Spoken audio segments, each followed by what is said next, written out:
चीन पर यह इल्जाम है कि उसने कोरोना वायरस बनाया और दुनिया भर में फैलाया, लेकिन जब चीन से पूछा गया तो उसने कहा यह कुदरत का कहर है। अब इत्तेफाक देखिए कि उसी चीन पर सच में कुदरत का कहर टूटा है, वो भी ऐसा जिसे वो कोरोना की तरह छिपा नहीं सकता। चीन में 80 साल की सबसे भयानक बाढ़ ने 27 राज्यों में ऐसा कहर बरपाया कि हजारों लोग मारे गए, लाखों लोग बर्बाद हो गए, करोड़ों लोग बेघर हो गए। देखिए बहते शहर, डूबता चीन।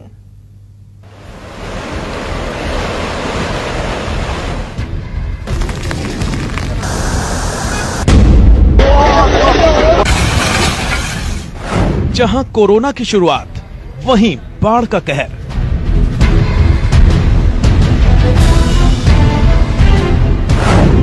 चीन में 80 साल की सबसे भयानक बाढ़।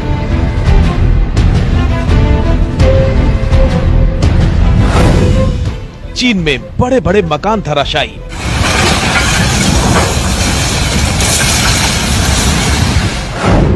सैलाब में बह गई सैकड़ों गाड़ियां।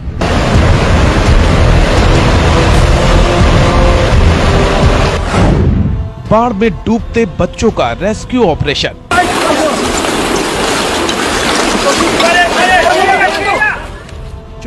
ह्यूबेई प्रांत से कोरोना फैलने का सच और मौतों का आंकड़ा तो चीन ने छिपा लिया, लेकिन कुदरत के इस कहर के सामने चीन की हर चाल नाकाम साबित हो रही है।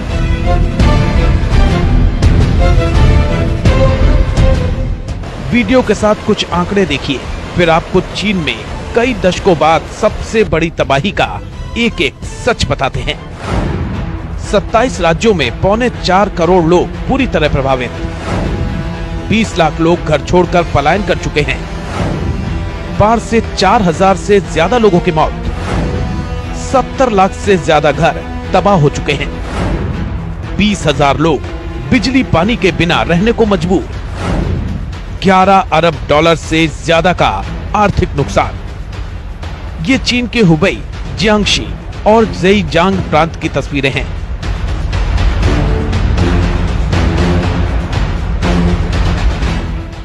जहां तक नजर जाती है, सिर्फ और सिर्फ सैलाब नजर आ रहा है।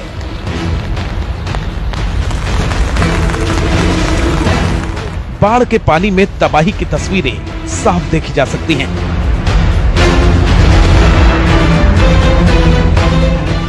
मकानों की पहली मंजिल यानी करीब 15 फीट ऊंचाई तक सैलाब बह रहा है।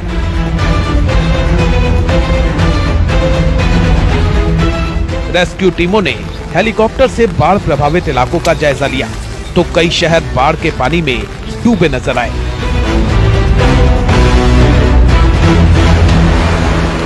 जहां से बाढ़ का सैलाब गुजरा, वहां मकान, दुकानें, बाजार सब डूब गए। कई फ्लाईओवर के नीचे 10 फीट ऊंचाई से पानी बह रहा है।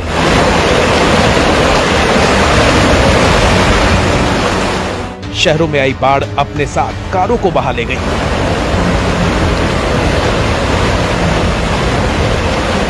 ये साउथ चीन और सेंट्रल चीन का हाल है। स्थानीय प्रशासन के मुताबिक 33 नदियां खतरे के निशान से रिकॉर्ड स्तर पर ऊपर बह रही हैं।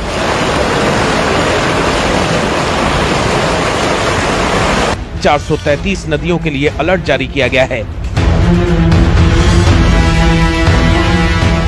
यांगजे नदी में आई बाढ़ के आधे घंटे में ही 1-2 मंजिला मकान की बुनियाद उखड़ गई और मकान देखते ही देखते डूब गया।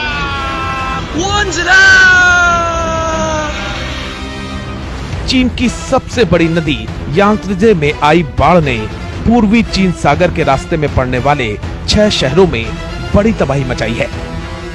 包括那边房子导气动，目前为止是导气动，大部分人已经被我们疏散出来了。现在就是有一些人在里面，就是一些这边没有清水的一些老人家带着小孩，就是留守老人那种，就是自己的儿女都在外面打工的那种，因为他们出来也没地方去。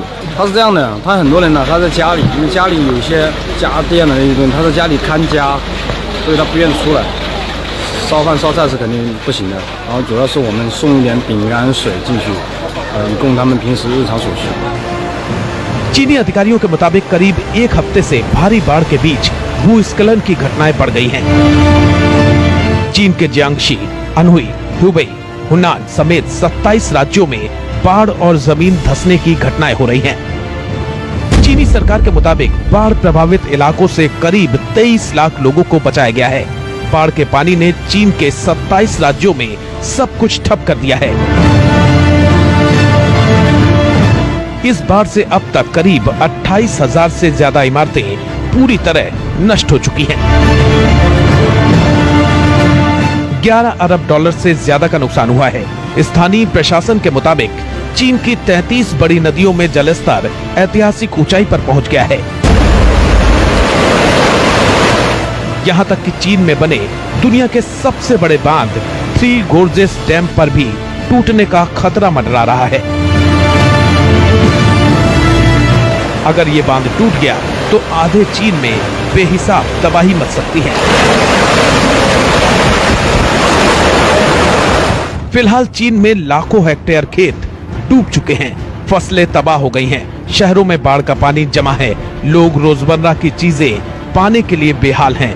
आलम यह है कि जिन शहरों में बड़ी बड़ी कारों का काफिला नजर आता था, वहां अब बाइक जैसी मोटर बोट चल रही है। लोग अपनी जरूरत की चीजों के लिए मोटर बोट के सहारे बाजारों से सामान ला रहे हैं। चीन में ज्यादा हाईवे और बड़ी सड़कें बाढ़ में बह गई हैं। एक शहर का दूसरे शहर से सड़क मार्ग से संपर्क टूट गया है।